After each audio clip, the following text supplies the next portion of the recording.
Look at him, Stugotz, all clean and fresh, ready for the work week, ready for the morning. He is here to attack all of our baseball coverage, and he's here to do it face-to-face, not just in these cowardly voicemails that he leaves. Listening to you guys talk about baseball is so painful.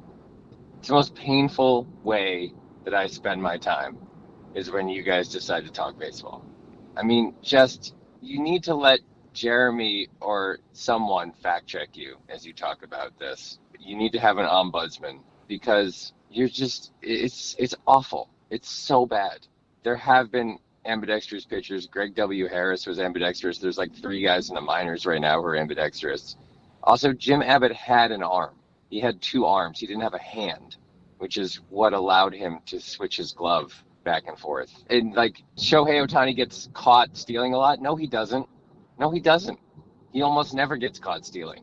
And Tony's saying, I had no idea Ricky Henderson stole so many bags. It's the thing he's most famous for. It's the most famous thing about one of the most famous baseball players, that he stole bases. I mean, for God's sake, just do me a favor and if you're going to talk about it this way, don't talk about it. It's too awful to listen to. I can't take it. I just came back from the dentist. I'm on my way home listening to this. It was so much more painful to listen to you talk about baseball than it was to go to the dentist. It's good to see him for the first time in months. He's been very busy doing his Hollywood things, and now he is here to yell at us in person. I mean, he's right. Ohtani's been caught stealing 4 times. Yeah, 4 times this season. I sent him a text this weekend laughing because the reason that I got that wrong is because I'd misread a text from him in which he was telling me how often Babe Ruth got caught stealing. So it's Mike's fault. It's not Mike's fault. It's clearly my fault for misreading a text where he tried to communicate something to me that I read poorly. But yes, Mike Schur, it's nice to see you. Again, he's been busy with a new Netflix show, A Man on the Inside. We'll talk to him about that in a second.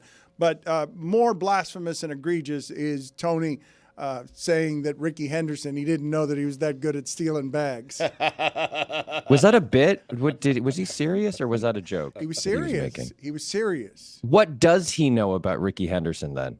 It's a good question. I'll ask him on the Rick and Bauer Causeway. The Rick. First of all, how much Red Rifle talk has there been today, huh? Get some Red Rifle talk in there? There's been a lot. By the way, Ricky Henderson leads Major League Baseball history in stolen bases by a lot. Yes. He's the only guy to have over 1,000 stolen bases. He's very good. Yes. We don't need to cover this again. It's for Tony, Dan. It's for Tony. Thanks for being so helpful in researching that. You got it. So, Mike, here's the thing with Andy Dalton. I said that Andy Dalton, 2 things. 1, Carolina's winning that division. No one supported me on that.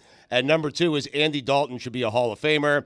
I told them about the text that you sent me. I gave them all the names. No one agrees with me. Well, he said he's going to take his rifle place in the Hall of Fame is what he said. But he did also say that they're going to win the division. But that's after saying this just last week. Let me be the first one to say it. I'll say it. The Panthers going 0-17. So it's changed a That little was bit. then. This is now. Dan, the Red Rifle is back. He's gonna take You can't hold him to that. Like that was before the Red Rifle showed up to save the day. The guy's he's gonna march that team. He's gonna march right into Canton. Yeah. I'm with Stu on this. Thank you. He's got the top 26 all time, I think, in passing yards. Yep. Top 30, top like 40 all time in touchdowns now. He's going to Canton. Just accept it. The Red Rifle is gonna take its rightful place in Canton, Ohio, as a member of the Pro This is Football not why Hall of you're Fame. here. You're not here to talk about the Red Rifle. You're supposed to be here to criticize our baseball coverage. Sorry, the Red Rifle takes precedence. Yes. When he's back as much as he is back, that's what I want to talk about. Yes. First of all, let me say this. Congratulations. I haven't had a chance to congratulate you all on your anniversary, 20 years. It's a very big deal. I started listening to the oral history, and, I thank God you guys are finally taking a moment to reflect upon and talk about yourselves, because I really feel like that's something that's been missing from this show for the last 20 years. Let's dedicate, 52 hours over the next 26 weeks where you're just going to, for the first time ever, the show's going to really just think about and talk about itself, and I'm really happy about that. Wait, Mike has promised interpersonal strife coming up in some next episodes. Ooh. So, yes, there's going to be some soap opera. There's going to be dramatic new reporting in this. On what? On what? On us. Wait to see. All right. On ourselves. On navel gazing. But thank you for having me on. And for the record, the only reason that I sent you that voice message is because you screened my call. When I called you to yell at you and you didn't pick up, what am I supposed to do? I left you a message to tell you how truly terrible your baseball coverage is. And I'm happy that you're giving me the chance to yell at you face to face now. Yeah, pitch clock every Thursday. Mike Schur's solution to everything that plagues us is more Jeremy, which I think most people would disagree with. No, believe me, the last thing in the world, and this should show you how desperate this situation is. The last thing I want on the show is more Jeremy. I just need someone to be there who understands what baseball is and how it functions, so that if you decide to talk about it and you're musing out loud about Jim Abbott and know nothing about Jim Abbott, and you're talking about how Ricky Henderson surprisingly was good at stealing bases, I need someone to be in that room to tell you how stupid you're being. And Jeremy is the best I got. Man. I thought it was a fair conversation. I was trying to engage with you on text, asking legitimately if you can be ambidextrous if you only have one hand. Yeah, that's not a salient point in the discussion about baseball and Jim Abbott. That's not in the top 50 of the most important things. Okay, well, you don't get who made you in charge of important things? Like, when did you become important? You things did by guy? being terrible at talking about this. I don't know what you want me to say. It's a legitimate question. Can you be ambidextrous if you only have one hand? It's a legitimate question. But it's not the question you should be asking when the level of baseball discussion is, hey, was Ricky Henderson good at stealing bases? Well, you know what? We have bigger crises Here's why I don't understand what I'm watching in baseball. Billy Gill went to a game last week expecting 2 home runs and a stolen base from a player and got twice that from a player in baseball who went 6 for 6 and had the greatest day anyone ever had. Shouldn't we be talking about that guy and not wondering whether you can technically be ambidextrous if you only have one hand? I mean, isn't that a better topic of conversation? I'm not sure. What's more impressive, Shohei Ohtani doing everything he does or Jim Abbott doing what he did? What's more impressive? Shohei Ohtani. I disagree. Shohei Ohtani. No, it's not. Look, Jim Abbott is an incredible story. Also, Michigan guy, which is near and dear to my heart. When he was, I believe, at Michigan, or maybe when he was in the minors, there was a guy on third. The guy tried to steal home against him, thinking this guy only has one hand. I will be able to steal home. Abbott calmly saw him, flipped his glove under his right arm, and threw the guy out at home by like 40 feet. No one ever tried to steal home on him again that I know of. What he did was incredible. He threw a no-hitter.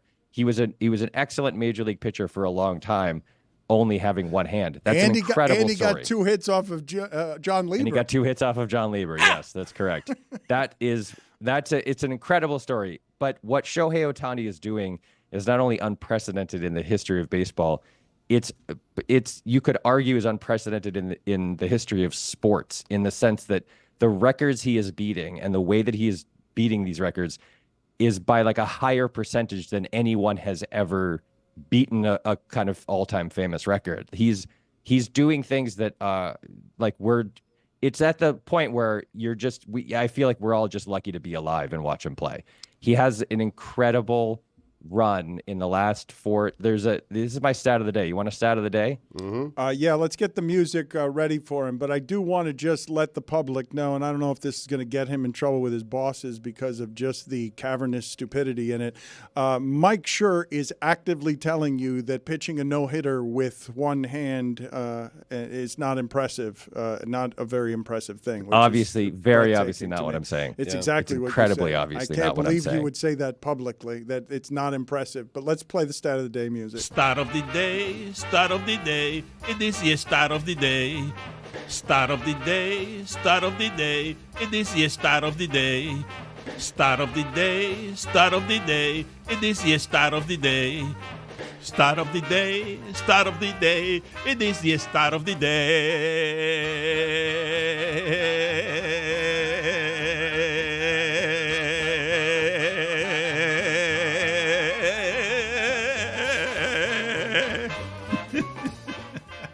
Roy forgot to turn on original sound, so I could barely hear the music. It's on. Didn't come through. Huh. All I heard was Poppy's vocal track. This is from OptaStats. In the last 4 games, Shohei Ohtani, 14 hits, 13 RBI, 6 stolen bases, 5 home runs.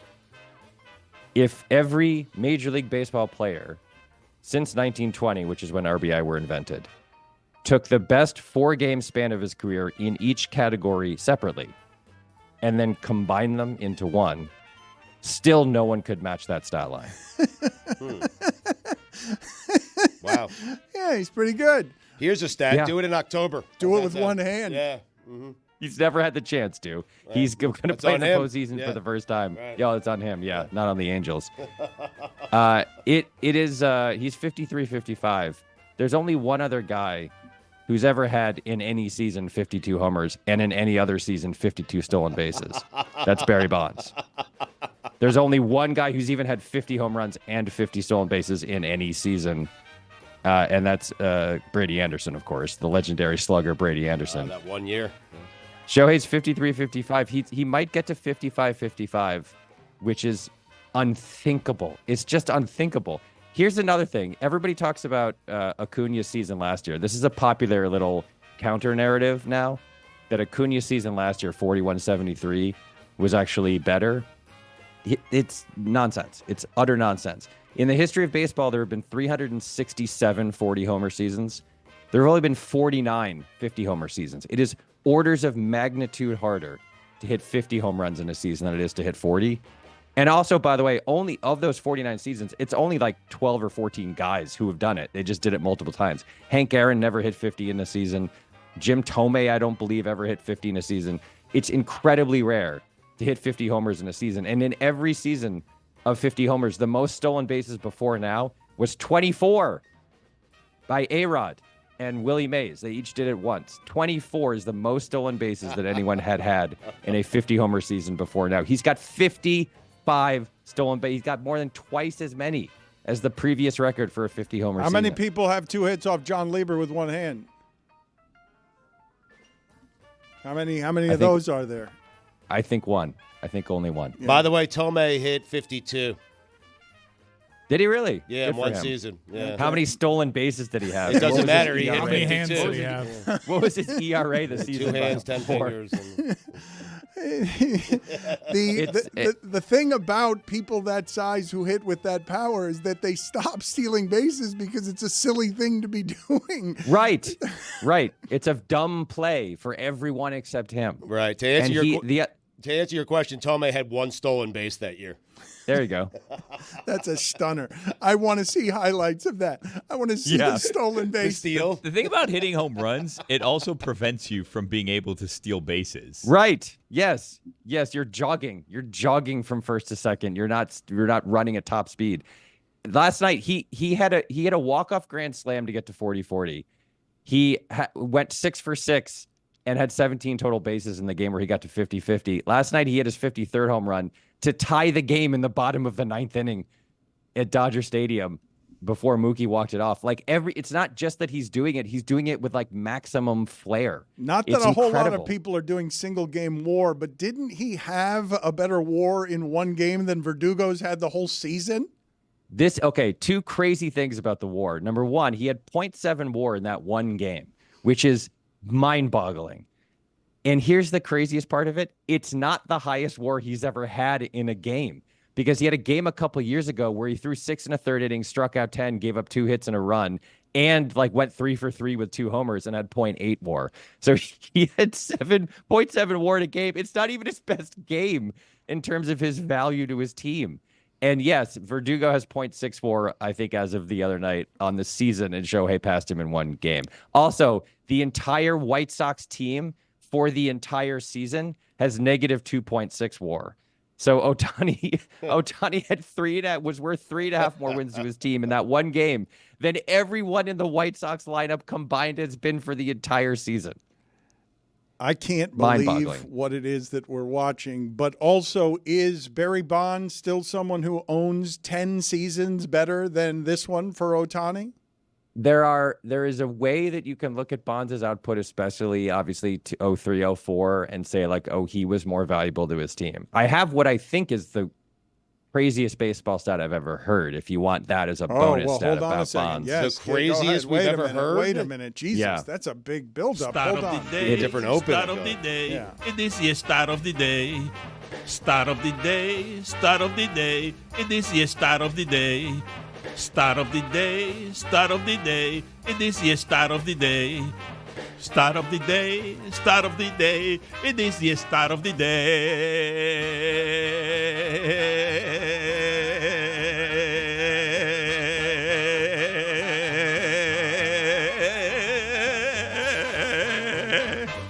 Mike Ryan is done with this segment. He says he'd like for you to go now. Yeah, I'm good. Don't care. We can actually pick this back up next time. Thanks for joining us. Imagine, if you will, a baseball player who in every single game for the entire season goes 2 for 5 with a single and a home run. Okay? Every single game. That player ends the year with 162 home runs, obviously a record. 324 hits, obviously a record. That player hits 400 for the season. That player would not have as high an OPS as Barry Bonds had in the year 2004. I just don't believe that. I think that's not true. It is 100% true. But that doesn't make sense. It does not make sense, and it's also true. Mike, A Man on the Inside, the new show for Netflix, Ted Danson. He's a mole. He's at a retirement home that's suspected of elder abuse. It's based on a true story. Is this dark comedy? Yes, it is a comedy, and I wouldn't say it's dark. I would say it's emotional, but it's not dark. I mean, It's suspected actually of very- elder it- abuse. No, it's suspected of stealing, essentially, technically elder abuse, yes, but stealing jewelry from one of the residents. So a private investigator hires a man to go undercover in the old folks' home and investigate the crime. Ted Danson plays that character. It's based on a documentary called The Mole Agent that was nominated for an Oscar a couple of years ago. It's a wonderful documentary. I recommend everybody watch it. And it comes out in November on Netflix.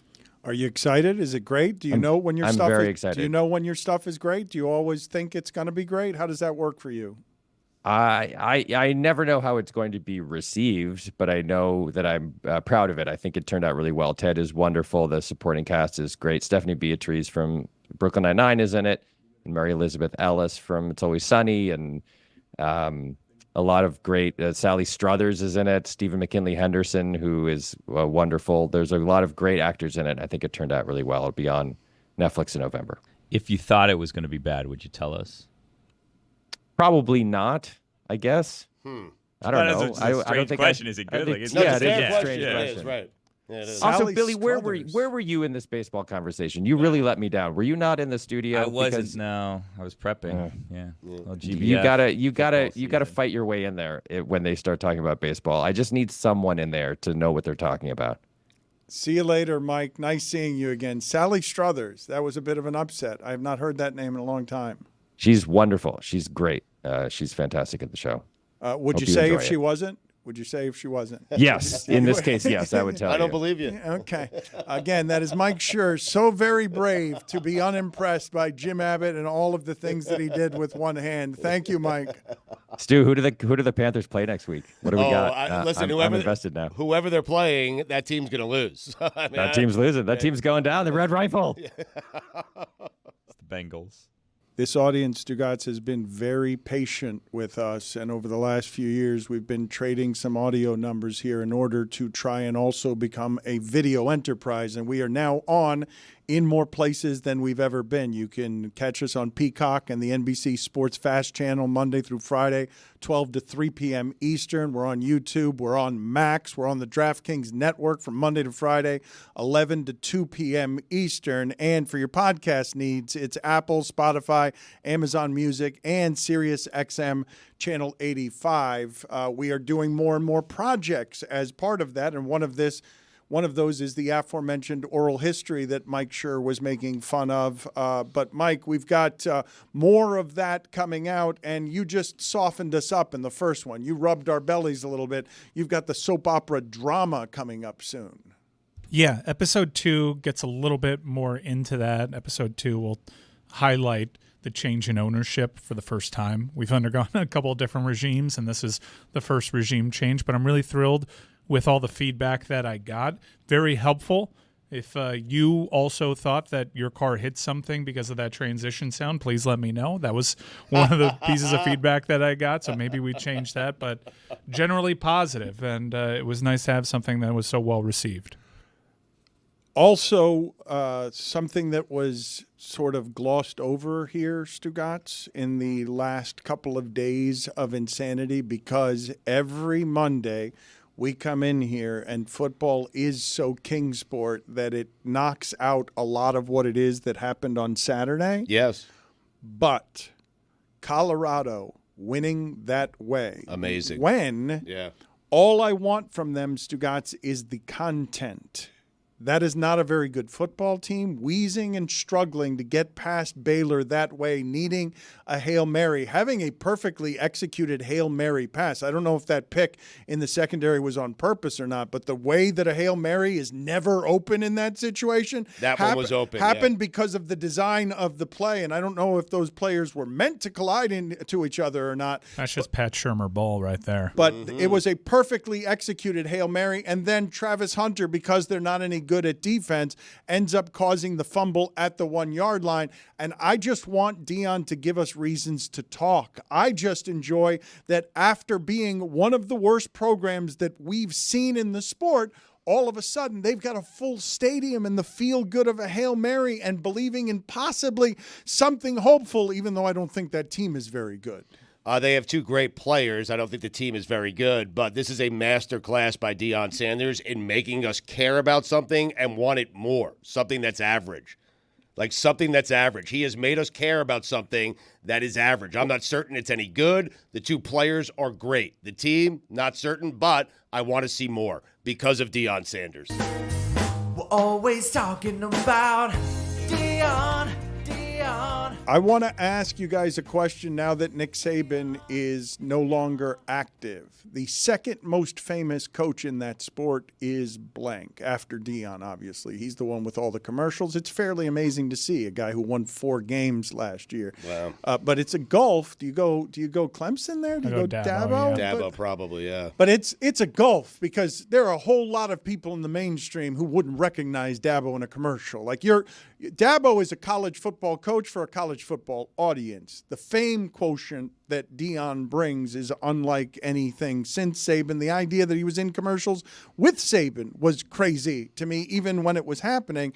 But that's a big difference, Stugotz, between when I say second most famous coach and when I ask you, has Deion already done the job that he was hired to do, whether or not he wins another football game from here? Because we're regularly talking Colorado football for no other reason other than he's there. I would say yes, because for some of the reasons I just said, like, I don't know if they're very good, but man, I'd like to see them in the playoffs. I think we know they're not very good, and I think we know, everyone watching knows. Oh, that's not a playoff team. That is absolutely not a playoff team. I would say he has done his job. Like, he has created excitement about Colorado football, and part of the job is to get his son and Hunter to the NFL, and they are clearly going to be top 5 picks in the NFL. And so, yeah, Deion's done his job. I know it's all about wins and losses. For me, it usually is.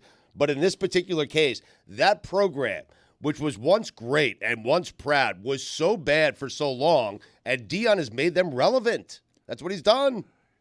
You had them showing right before the Hail Mary, Cordell Stewart throwing the pass to Michael Westbrook that was 70 yards. That was about the last time that Colorado mattered in a way that was nationally relevant. This team is not nearly that. Wheezing past a bad Baylor team at home, Stugotz, and needing a Hail Mary to do it, and your defense being so bad that you need Travis Hunter to cause a fumble at the goal line to win the game. The thing that's coolest about it, I don't want to dampen it, is holy, they've got a field storming in Colorado where everyone feels good about their program, even though any objective observer can look at that and say, oh, that's not Tennessee. That's not even something that might win more than 4 games this year. Yeah, but it's cool. Yeah, no, I'm sure they'll put that in the Ring of Honor. Remember that time we rushed the field against Baylor? That was pretty cool. That's what he was brought there to do. Providing any feel good at all, Mike. I mean, if you want to move the goalposts to, hey, we're talking about them, cool, I guess. I mean, Jason Candle won at Mississippi State by like 40 2 weeks ago. We didn't talk about him. You know, it's just, yeah, we're always going to talk about Deion Sanders. I actually watched Colorado knowing that those two players are supremely talented. Great job getting them. I'm actually worried about Colorado when those guys aren't there, because those guys are legitimately the reasons why they are going to win games based on talent, and it hasn't worked out. Now, transfer portal may change everything, but who's behind those guys? Who's next? Like, what is going to happen to this team when they don't have those guys? You have Deion staying there when those guys leave? No, my hot take is that this is Deion's last year in Colorado. I mean, that's not Agreed. such a hot take. I think most of us think that he's going to leave as soon as they do. Where's he going? I need to know. With them. Just going to be their agent. With them to Dallas. at the With draft. them to the Cowboys. Gentlemen, we have not seen Jay Glazer in a while, and listen to this because he doesn't do a lot of this. He said, well, you can have me on Fridays if you want, but Fridays you get, a little bit of the diluted stuff because then I have to go to air Sunday. But if you get me on Mondays, that's when you get the hot fire. And so there he is. Jay Glazer is with us on Mondays because he's like, he's ready to go. Are you guys fired up or properly fired up? Are you ready for Monday Jay Glazer, which is a lot different than Friday Jay Glazer? This is going to somehow be better than Friday. This Jay is Glazer? Monday, Jay Yes. Glazer. Okay. Yes. Of course, because Friday Glaze got to hold back on you. Monday Glaze, get me in all my glory. All right, so tell us, who got fired? It's week 3. That's enough time. Russell Wilson. It feels like Russell Wilson might have kind of been fired. What happened? Explain to me what's happened there. No, so, Russell has a calf injury, which at first I was kind of looking at like, does it really happen, or does he just not want to get beat out by Justin? But no, he actually has a real calf injury. MRI showed that there was a calf injury in there. But hey, I tell you what, though, as Justin Fields gets more and more comfortable with this offense with Arthur Smith, it's going to be hard to pull back. And I do know, here's the thing, I know Mike Tomlin wanted to go with Russell against the Broncos because in Mike's mindset, he's like, as a man, you're going to want to get back at the team that discarded you, right? So I know he's going to have to want to do that, but the calf just wasn't healthy enough for him to do it. Well, as this happens, Justin Fields just starts getting more and more comfortable. I think what they were looking for is for Fields to get more comfortable because the thing that was really happening in camp, Justin almost had like this, when it came down to like 2-minute drill or 2 minutes, in certain situations, almost like this anxiety. And he had to just work himself through it. He has. Now that he's done that, he's the type of quarterback that you need because Pittsburgh Steelers are different. They're going to run the ball on you, and they're going to just ruin you on defense. They have a culture of violence with that defense. And, whenever I go around to teams, guys, on my training camp tour, which is, debauchery, I'm there for a day.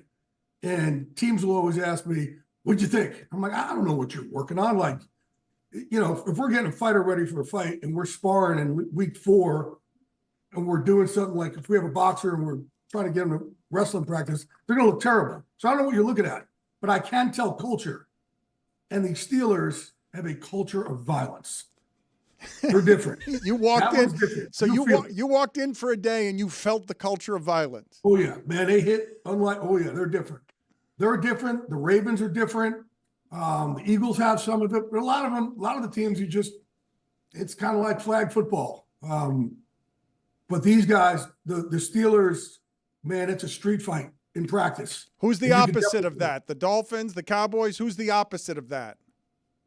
Kind of everybody else. Just the Chiefs are actually like that too. You could just feel it. Some teams you just go and you're like, this is, right. I'm watching a regular practice, but there's others where you could tell, even like one-on-one pass rush drills, man, these guys get after each other, right? You could tell corners and receivers, they are competitive. The Steelers are just different. Steelers, Ravens, Eagles, and Chiefs are different. Jay, that is quite the wine collection you have behind you. What are we talking in range there? What's the cheapest? What's the most expensive? No, that's my Camus wall. Chuck Wagner, the owner of Camus, one of my best friends. So my dude, and he's a great friend to have. And he's not my friend because he sends me wine, but it is really a great offshoot of our relationship. What is the greatest perk from a friend that you get? Because you've got some good celebrity friendships with Sylvester Stallone, Pacino, the Rock, a ton of them. Like, what is the greatest of the perks that comes? Right there. Oh, that's right the there. best one? That Camus wall, yeah. I just got another 16 cases last week of this. Wait, hold on a second. Okay. This right here. This Camus 50 right here. Oh my God. 50th anniversary of Camus. It is, it's ridiculous. Yes, it is ridiculous. I sleep with him. He's fantastic. I just got some special selects, some Camus 50, but The Rock sends me Terramana, which I love. I'm a big tequila guy. So I get that. That's pretty cool. What else is some good for Brett Michaels comes to the house and plays guitar for us and sings on Thursday Night Football. That's pretty cool. That is pretty good. Got my own laugh track, my own soundtrack. That's not bad, right? What kind of songs is Brett Michaels playing? I don't imagine him being a cappella Every on a Rose. Thursday night. No, Every Rose. He sings "Knocking on Heaven's Door." Last time he did "Sweet Home Alabama." It's good. It's good. You know, in commercial break, it's fun. How are you on tasting wines? Are you anywhere close to being a sommelier? No. No? I'm a cork dork. That's what I call myself. You just I used collect to own a corks. South African wine company back in the day. In the 90s, when I was broke, when I was making my $9,500 a year, we had an inn at a winery called Bellingham. And I was like all in, and I was trying to sell wine. So I'd go like do New York One TV. And then I would, for like giant jet hits. And then I would go try and sell wine in New York. And Strahan and Kurt Menefee would show up to like support me. And people would be like, and the wines were like $8. And you would see people like, why is the Giants kid selling us wine? The more you could do when you're broke, Jay, I imagine you're subject to quite a few vent sessions on Sunday evening during the network game. Is there one thing that people around the league were venting more about than others? Was it the general lack of offense in the league, or was it that Kansas City gets the benefit of all these calls despite being really loud and obnoxious the one time it didn't go for them?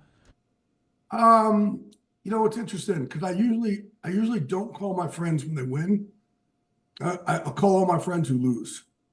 Because no one else does, and I think that's what you should do as a friend, is kind of run to them when they're hurting. Everybody wants to be up their ass when you win. No, usually when teams lose, sometimes you hear about the rest, but more than not, they definitely put it on themselves. A lot more than you got to stick about where they didn't do it right, or if the players were just they just wussed out. They're better than this. They would. We know we got to make these guys win their one-on-ones, and I did get one message yesterday about the Eagles saying, Nick knows to kick from now on. Except from 61 yards when the game was closed. Like there was some bad decision making in that game. Did anyone have the Sam Darnold thing, Jay, before the season? It seems to me the Vikings feel, I know it's just 3 games, but they feel better than that 13-4 team or whatever that was winning all one-score games. It's interesting. We were in our green room yesterday, and we had a kind of a little thing of, man, if you had quarterback, who would you send him to? And it was either Kevin O'Connell or Matt LaFleur, because look what he's doing with Malik Willis, or Sean McVay, who I think Sean McVay had a lot to do with Baker Mayfield's turnaround, just that short time he was with him. But who would you give? And it was just those 3, obviously. Kyle Shanahan would be great, but then they kind of all came back to Kevin O'Connell. Man, if I had a young Jimmy Johnson, I think said, I think I'd send him to Kevin. Howie said probably send him to LaFleur. But there's a pretty good little debate that we had in there. Who would you guys do if you had a young quarterback? Who would you guys? As of a month ago, I think some people would have liked McDaniel, but some the last game, or every time Tua leaves, all of a sudden Billy and Chris turn on McDaniel. Right, but also again, look at McVay. What he did with Baker Mayfield, and they beat somebody that had like 48 points in the game with him. I thought Shanahan was the guy here. I thought Shanahan was the one that universally was considered the guy there. And he is, look what he's done with Brock Purdy. We can't take that away. We can't just say, oh, it's Brock Purdy. He's done that with Brock Purdy.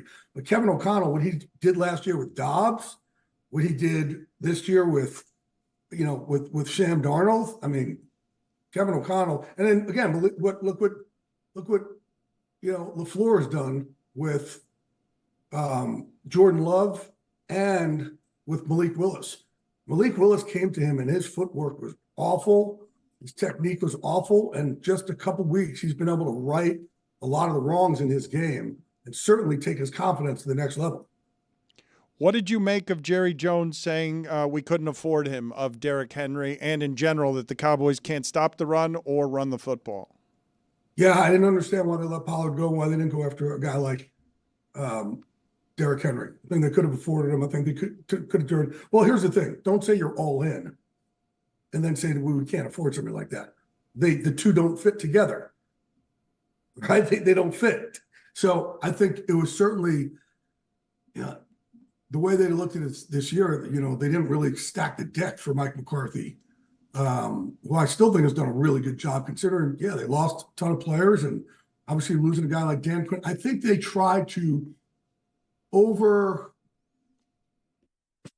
overconfidence themselves. That's probably not a term, obviously, but like convince themselves, hey, we lost Dan Quinn. We got Mike Zimmer. No problem. That's a huge problem. Dan Quinn is as good as they get in this league when it comes to putting square pegs in square holes on defense. And they're kind of wondering right now, man, why can't we stop anybody? That's a huge. And here's the thing. I don't think they're still confident yet Zimmer is a great defensive coach. I don't think they're fully confident yet in running his defense. What I mean by this is, I'll tell you a story. Like when the Giants won the Super Bowl, Strahan's last year, Steve Spagnuolo was the head coach, and they lost their first two games by I think they gave up 50 points in each game, 48, 50 in each for the first two games, and then Stray and I think Antonio Pierce had talked with the whole team, saying, "Guys, the scheme is right. We have to believe in it. We can't believe in it 90%. We got to go all in, and if we believe in 100%, we'll be in the right places at the right time." And they did, and then their defense, took them all the way to a Super Bowl. And I think it's the same thing here with Zim's defense. They know, okay, the scheme, here it is. We have to have confidence that everyone's going to be in the right place at the right time. I just don't think they have that confidence yet. 90 seconds or less here, and we've talked before. He's the host of the Unbreakable podcast. He's the author of the book Unbreakable, How I Turned My Depression and Anxiety into Motivation, and you can too. Your thoughts on Adrian Woj deciding out of nowhere to retire? Yeah. Well, you and I have talked about it, man. This job is, it does a lot to your life. And, you and I both talked about trying to compartmentalize for our mental health in this. And I was texting with Woj the other day and just saying, man, I'm so happy for you that you went out on your terms. But I want people to understand this job, it has ruined every relationship I've ever had until now. I just got married in May with my beautiful Rosie. I would be on dates with women and have a earpiece in and act like we're talking sweet nothings when I'm really talking to sources. You can't have a relationship. I'd be at my kid's soccer game, refereeing when he's 8 years old, on the phone, trying to get scoops. This job is not conducive to having any sort of relationship or any other life. And then you have the pressure where the job has changed, where I'd like to break huge bombs also myself, right? They call them Woj bombs. We used to call them Glazer. But now it's the moment you break something, who could tweet out faster or more or get more people to tweet for you? And that's not what we signed up for.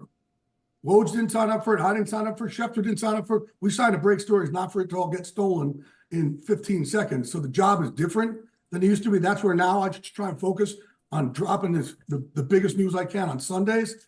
And then you see it there and it hasn't been stolen. But the job's, it's changed. And there's a lot of pressure in this job, more than people realize. It is nice to see you again, insider for Fox NFL Sundays. He'll be on with us throughout the season. Again, host of the Unbreakable podcast and the author of the book Unbreakable, How I Turned My Depression and Anxiety into Motivation, and you can too. Jay, nice seeing you again. Always nice seeing you. Thank you for returning and spending this time with us, sir. Always. You're my fam. I need my teams. You know that. I mean, if you want to put the tweet up there, we can. Liv Moss tweet, guys, from BYU. No, it wasn't the Dave Navarro thing. It's this guy promising to shove a 5-layer burrito up his ass. All right. We might as well do that. This just happened during the Jay Glazer segment because Jay Glazer said something about something being up his ass, and I whispered to Mike in the talkback, I'm like, Mike, didn't you have a story you were dying to get to about somebody trying to put a 5-layer burrito up their ass? And you know what his response to me was? That's a college football story, Dan. I can't put that here. That's not a professional football story. So here it is. Here's the space for you to get to the story now that we're in a pro football free zone and we're in college football I need land. all the details, please. All right, so I'll give them to you. We've seen Big 12 After Dark try to replace Pac-12 After Dark, and it was electric. We got the Baylor, Colorado, Hail Mary situation. By the way, Miami's going to be playing 10:30 p.m. Eastern at Cal in 2 weeks. So Miami gets to help fill the void of Pac-12 After Dark. But one of the late-night games was Kansas State going to Provo. You don't do that. Just don't go into Provo. Going into Provo on Saturday night and getting blown out. Before that game, though, this is really in vogue. Can they put up on the screen again Parker Kingston and that return of a punt? Because it is the best play in college football this year. And I know it's not as good as the burrito up the butt, but continue. This was Devon Hester like this return. Only if Devon Hester was a really tiny white guy in front of a bunch of Mormons. It's totally insane. It's about as far as you can run on a football field geographically. He covered basically almost all of the yardage except his own end zone. So, like, the still from BYU's official social media accounts was that picture with his arms outstretched in the end zone with the sub-headline, Live Moss. And if you didn't have the context, like, why are we doing a Taco Bell tagline? It's because a fan of K-State football tweeted out before the game, if K-State loses to BYU, I'll shove a beefy 5-layer burrito up my ass. So he promised that, but we've seen this now from football fans everywhere. I promised to eat some toilet paper if FSU beat LSU. I held up my end of the bargain. Took you a long time, but Took you me did a couple do of it. months, but I finally got around to it. The person who said they were going to eat dog shit if they lost the bet, then lost the bet and didn't eat the dog shit. And now, do we know the 5 layers in a burrito? Do you think that together? It's the same 5 ingredients generally in all their products, just packaged differently. I would imagine beef, cheese, sour cream. Lettuce is not one of the layers. Sour beans. cream, And no? beans. There you go. Beans. That's 4, I think. And rice. So There we go. Saint Bill Snyder could do the thing that's trendy, which is just do this for social media clout and then walk away from it. But he's not. Do it. Give you No. the TikTok video of him doing this with a 5-layer burrito, which is it's very aggressive. Yeah, so he was live tweeting as the game was happening, understanding how cooked he was by the entire experience. He picked up a burrito, threatening to do it a day ago, but now the most recent video is this man who is protecting his identity. He is wearing a Taco Bell bag over his face, and he has announced Saturday, 9/28 at 9:30 p.m. No. Nobody wants to He will actually pay the see bet. this. No, nobody wants to see this. You know, I'm glad you mentioned that because I'm with you. I don't actually want to see it, but I do want to see all the pomp and circumstance that leads us all the way up until the point of insertion. Well, who's your Tio? Can you imagine sitting there watching that punt return after you have said that you're going to make this bet publicly and you're already down 24-6 and then that punt return is what you see and the consequence is really all 5 layers? I'm on the hook on the internet for all 5 layers of this. Now let's talk strategy because I think we're all familiar with how a 5-layer burrito comes out of there. It's very but thick. how does it go in? And he no. teased like some of his strategy, tipped his hand a little bit. I think he's going to freeze the burrito. Oh, God, that's the worst option. These things are malleable. They might be thick, but if I really push this thing come out, I can on, draw this thing out. I could have like a long, thin burrito in about 10 minutes. See, but here's I'm your not saying mistake. I'm doing it. I'm saying for this Chris, guy. Here's your mistake. Hey, Frozen. This is a beefy 5-layer burrito. Maybe you can play that game with a 2-layer burrito. dude, have you seen the beef at Taco Bell? I mean, that's mushing up. It's not gonna look be- at this thing that is on his table that Roy. he has promised to Keister. It's No, a big come it's a on. big No, 5-layer I don't- burrito. Roy, nobody wants to see this. I Billy, understand none of us want to see it, but we want to see if he does it. the build up to it. It's a girthy burrito Mike just showed me. But like I said, you can adjust this thing. No, you can't. It's like a piece of dough. You I can can't- stretch it No, out. All you of a sudden, can't- it's you thinner. cannot stretch all 5 layers into something that feels like a bread pretzel that, you know. Here's what I want. I want a breadstick. for once, because I know what this is going to turn into. And I hope you're watching, St. Bill Snyder. I really hope you do, because so far you've handled this the right way. You're doing this on Saturday. This is a whole lot of time for an advertiser to get in there and make this something silly and try to change this. And ultimately it ends with you not shoving this burrito up your ass. And that can't be. You have to shove this burrito up your ass because you made a promise. Billy, You took I don't know a how vow. many advertisers are lining up to sponsor this exact execution. You know, everyone here kind of know. Yeah, no, it's funny to talk about, but this guy's not actually going to shove this beefy 5-layer burrito up his ass. Can And we let me- stop doing this? What if please? it's No actually mas. Bill Snyder? No mas. What he That would be has wild, to right? do? He has to do just for this thing. It'll kill him. It'll kill Bill Snyder. What this Why? thing? This thing is he's bigger than old. all of us. Is what I'm trying to say. Because right now we're all having fun with members of the opposing fan base putting out there, if this team loses, I'll do this. But it only stays funny if you get the occasional payoff. But I don't think anyone wants this payoff. What is the payoff I don't- exactly? There He's is. going to shove a beefy 5-layer burrito up his Yeah, ass. but it doesn't just end there, right? I Well, mean, we'll see. Maybe it can. I think there's consequences after the fact. Well, I Is there think. not? Well, I'm not going to stick around for the consequences. Again, I just want up until the moment of insertion, and then someone let me know if he did it or not. But he needs to do it. You need a notary though to make sure that, like, you don't want to see it, but you need it notarized. You don't get the social media clout without the payoff. That's what happened to the dog shit FSU guy, and he's still around on Twitter tweeting and all that stuff. No. How are you still allowed He should here? be canceled. You need to be shamed. Yes. So for all this stuff to still matter, for Pac-12 football after dark to matter and become Big 12 football, for fan bases to still have passion about a sport in college that is now better than the pros. College football is just, your Saturdays are more enjoyable than your Sundays. For it to stay that way, this dude needs to shove this beefy 5-layer burrito up his butt. This is not the It needs to, qualifier. yes, it has to happen. It has to happen. That's not what's going to make We need integrity. college football proof certified better than pro football. Well, I know it won't help it if he just decides to not do this. The irony is that on Saturday night around 2 a.m., I had one of those burritos coming out of my ass. Is that the irony? I don't think you know what irony is. Why's your Also, voice sound Why like did this? your voice? Did you just keister a 5-layer burrito because you haven't been eating? What happened there? How do you not hear it yourself? How do you not hear it and go?